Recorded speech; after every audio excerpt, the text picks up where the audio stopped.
Hello, bienvenue sur le blog iPad avec aujourd'hui un test d'application. Je vous en avais parlé, c'est le Larousse Pâtisserie. Allez, c'est parti. On va tout de suite un menu d'accueil hyper simplifié, presque trop, avec deux choix. Soit on accède directement au livre, soit on accède aux réglages. On va voir dans les réglages. Dans les réglages, je sais pas si on voit bien, on a la communauté, je suppose qu'on doit pouvoir se loguer avec le pseudonyme. On peut activer le son ou activer le menu persistant. Allez, on va aller voir le livre tout de suite. On clique. Voilà, donc ça se propose, ça s'affiche voilà, exactement comme un livre. Là, c'est pas mal ça. La dernière fois que j'ai utilisé la page 121, donc ça me retient la page. On va ouvrir le livre, on a simplement appuyé dessus. Hop, voilà, on retourne à la page 121 avec un profiterole à la glace et au chocolat. Alors, on va cliquer sur la recette, ça nous l'affiche en plein écran.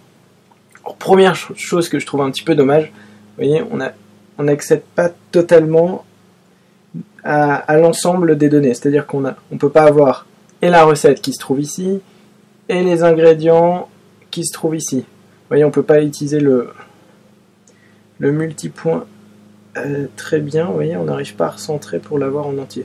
On peut l'utiliser pour zoomer, mais j'arrive pas moi à l'afficher en entier, je trouve ça un petit peu dommage.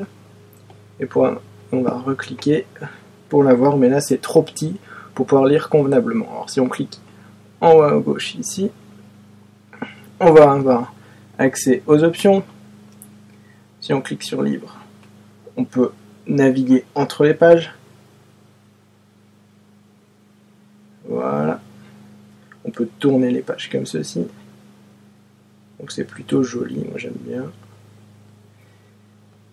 On va retourner au menu. Ça, le menu, je le trouve pas très bien fait. Bon, cette version est en bêta, elle va sûrement avoir beaucoup d'améliorations.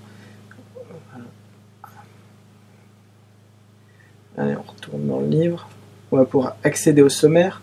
Ça c'est très bien, la table des matières est très bien faite parce qu'on va pouvoir choisir directement ce qu'on veut, que ce soit la fraîcheur d'été, charlotte glacée. Ça nous ouvre directement notre charlotte glacée. Qu'est-ce qu'on va avoir d'autre? Les notes. On va pouvoir nous écrire des notes, on va pouvoir l'auteur qui écrit des notes et les lecteurs qui écrivent des notes. Il n'y a pas encore, elle n'est pas encore disponible. Qu'est-ce que je peux vous faire? Alors, on a l'aide, bon, qui nous explique. Il n'y a rien de nouveau. On va retourner parce qu'il y a un petit bonus. Si j'arrive à retourner sur le menu, ouais, ça je trouve ça un petit peu pas hyper ergonomique. Voilà, et ici on a un petit bonus. Alors, on a le glossaire qui peut être intéressant d'avoir. On a tous les termes. Je sais pas si le pont se fait très bien, j'ai pas l'impression. Bon, c'est pas grave. On a tout notre glossaire. On a les ustensiles. Les ustensiles, c'est sympa d'avoir ça. Tous les différents moules. Les vidéos, bon là qu'il n'y a pas encore, mais je suppose qu'il y aura. Et voilà, on peut réaccéder au livre. Bon, c'est une application très simple, mais qui remplit très bien son rôle. Moi je trouve le petit défaut, c'est au niveau de l'ergonomie, où, ouais, comme je vous le disais, le livre est pas... On n'arrive pas à utiliser les possibilités de l'iPad comme j'aimerais, vous voyez, j'aimerais pouvoir zoomer là par exemple. J'aimerais pouvoir, en faisant ça, zoomer sur la page, chose que je ne peux pas. Je peux juste dézoomer, comme ça, et là je ne peux pas zoomer. Donc il faut que j'appuie, je crois, non ça marche même pas, il faut que j'appuie là pour avoir, et j'ai pas la page en entier. Moi j'aimerais bien pouvoir avoir l'ensemble des pages en entier, pouvoir zoomer comme je veux par la suite. Voilà, donc on va se revoir très bientôt pour sûrement d'autres tests sur votre blog iPad.